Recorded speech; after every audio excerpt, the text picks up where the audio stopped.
আজকে কি জানিস তুই? রবীন্দ্রনাথ ঠাকুরের মৃত্যুদিন 22শে শ্রাবণ। 22শে শ্রাবণ। তো আজকে একটা বিশেষ দিন নাকি? তো তুই কি করবি আজকের দিনে? হারিয়ে যাওয়া। তোর যেহেতু শরীর খারাপ ছিল, তুই করতে পেরেছিস ভালো? পুরোটা মুখস্থ করেছিস? না। তাও বলবি? ঠিক আছে, বল। হারিয়ে যাওয়া রবীন্দ্রনাথ ঠাকুর।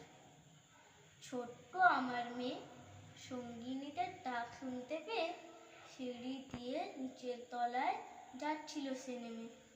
অন্ধকারে ভয়ে ভয়ে থেমে থেমে হাতে ছিল প্রদীপখানি, আঁচল দিয়ে আড়াল করে চলছিল সাবধানে। আমি ছিলাম ছাতে, তারায় ভরা চৈত্র মাসের রাতে।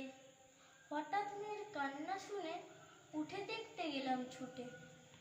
সিঁড়ির মধ্যে যেতে যেতে প্রদীপ তিতার নেবে গেছে বাতাসেতে।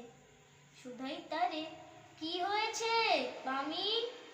সে কেঁদে কয় নিচের থেকে, হারিয়ে গেছি আমি। তারায় ভরা চৈত্র মাসের রাতে ফিরে গিয়ে ছাতে মনে হলো আকাশ প্রাণে চেয়ে আমার বামির মতোই অমনি কে এক মেয়ে। এলাম বরের আঁচল খানি ঘিরে, দীপশিখাটি বাঁচিয়ে একা চলছে ধীরে ধীরে। নিত্য যদি আলো যদি হঠাৎ যেত থামি, আকাশ ভরে উঠত কেঁদে, হারিয়ে গেছি আমি। বাহ, এই তো পুরোটা বলে দিলি।